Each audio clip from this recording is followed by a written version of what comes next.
Okay, now let us see how we handle this number here. It says a fixed hollow hemisphere has a center O. So I will sketch the hemisphere for you. So we are going to just feed in the information. Fixed so that the plane of the rim is the horizontal. The plane of the rim is horizontal. A particle A of weight 30√2 newtons can move so that on the inside surface, so a particle of that weight is going to move on this inside the surface. On the inside surface of the hemisphere. So the particle is acted upon by a horizontal force P, whose line of action is in the vertical plane through O and A. OA makes an angle 45 with the horizontal if the coefficient of friction between the particle and the hemisphere is this, and the particle is about to slip downwards. Find the normal reaction, and then part B, value of P. Now, the telling us that the particle O is being acted, so instead of being here, it's going to be at this point because it's going to be acted upon by a force.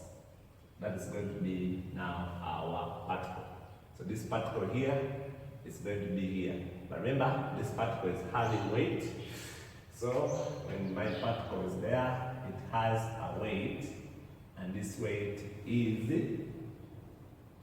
30√2 newtons.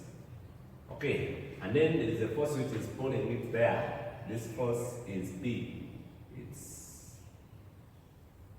So that is our force P acting on that particle there. Okay, they're telling us that, and they're telling us that OA makes an angle 45 with the horizontal. So this angle here is 45 for OA, meaning that this one is going to be 45 degrees. Okay, and then if the coefficient, so I think those are the things we have. Of course, now, if you have to resolve, remember this thing here, this one here. The particle is going to be R resultant is going to be here. So, if I remember, this is going to be our horizontal here, like that there. So now, if I'm to resolve this force here, this one, it means that now my resultant is going to be in this. This is going to be my resultant R. That's going to be my resultant because the reaction R. And then I'm going to now, because this angle is here now, can we try to resolve this 30 newtons force? Now, remember, if I try to do this here, this one is going to be now my force. Remember, there is a force here, which is going to be 30√2. Now this one is going to be cos 45 degrees. Remember, if I resolve it there alone, even here, I resolve that force in the same manner. So this one is also going to be 30√2, and this is the opposite sine 45 degrees.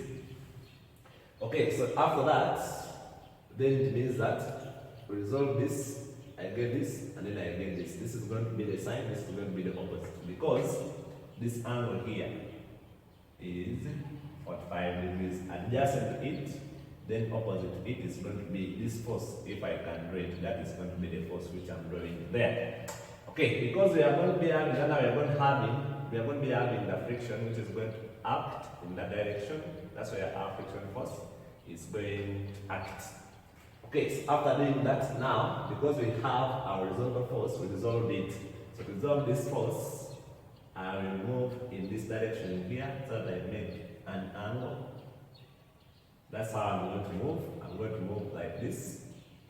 Sorry, not like this, because our angle is there. So I'm going to move, get to meet this force and move like this, because this is also going to be 45. Or I can move like this, then I move downwards like that. So I don't know what we should take. By the step, that one when we are moving with the angle we have, so that I don't confuse you. Okay, so now the one I'm going to move up. Or if you can see, if if you resolve this force, you can resolve it in the force coming, and then the force coming, all of them are coming at that center there. Or we can say, if you have resolved it, we are going to say, we're going to resolve it in this order.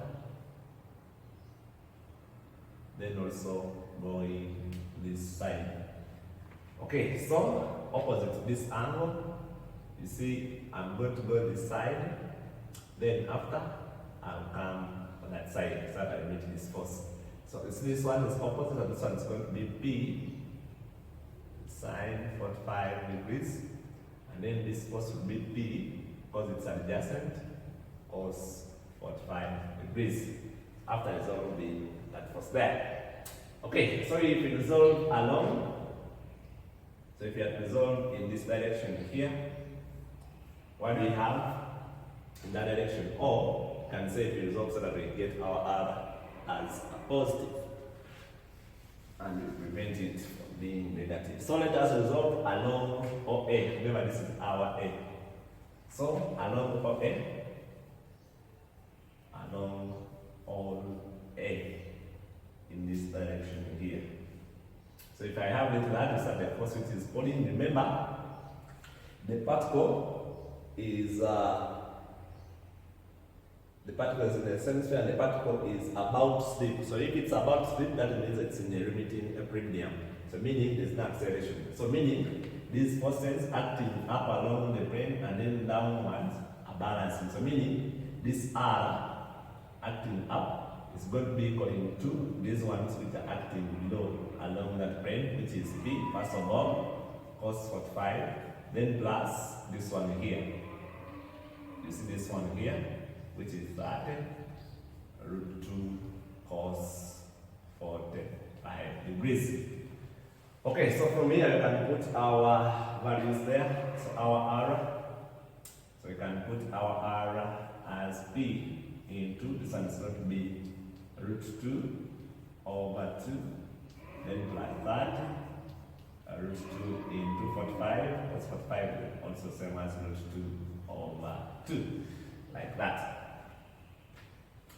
So this is that we are going to be having, this will give us 1, then here we shall be having our R equaling to root 2 over 2p, then plus 30.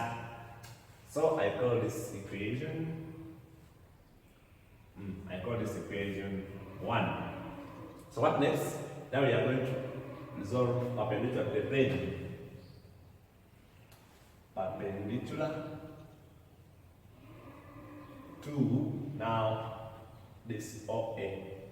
Perpendicular to OA. What do we have if we are considering perpendicular? First of all, perpendicular to OA, let us resolve in this direction like this. We have now this F, because this F is the friction. We have that F now, it's going to be equal to the forces. So we also have this one, remember it's going up, so even this one is going up, so plus P sine 45 to be now equaling, those are the only forces. This one is the one which is going in that direction, so it will be equaling to 30 root 2 sine 45. But we all know that our sine 45 is equal to 1 over root 2, so the same as root 2 over 2, and will be equal to the same as cos. So here we have P plus, okay, if you put that, I know, so you put the one we used here, root 2 over 2 equal to 30 root 2 over 2. So RF plus root 2p over 2 equal to, that will give us 30. Okay, but you know what our F, we know what our F is. RF is mu R plus root 2 over 2p equal to 30. So putting here, my mu is 0.5, was it 0.5? Yes. Into now my R, which is root 2 over 2 p plus 30 then plus root 2 over 2p equaling to 30.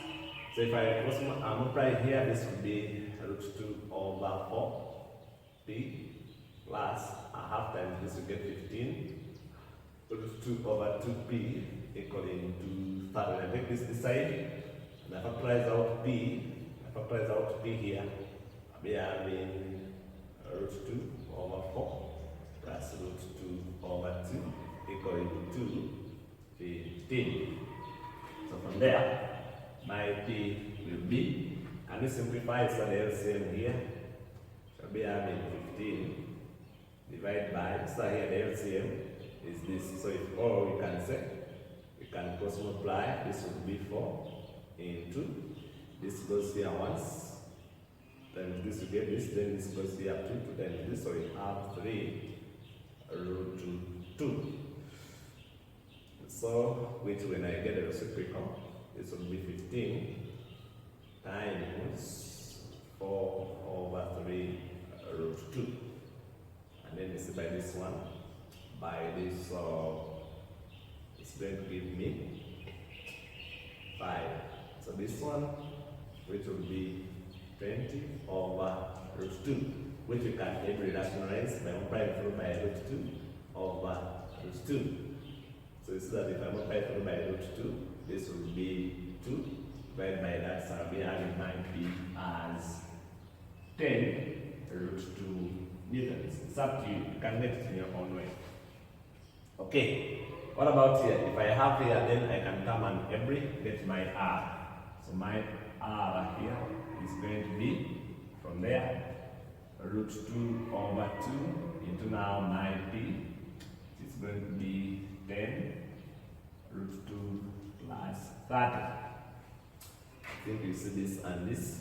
It's going to give me this times this, that will be a 2, which will cancel with this. So this and this. So my r is going to be 40 newtons. So my r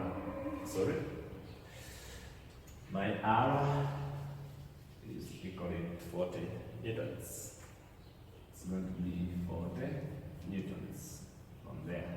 It's going to be 40 newtons. If we come now and we put that there. Okay, so that's the thermal reaction, which is R, then our value of P is that. So that's it, members. I wish you well.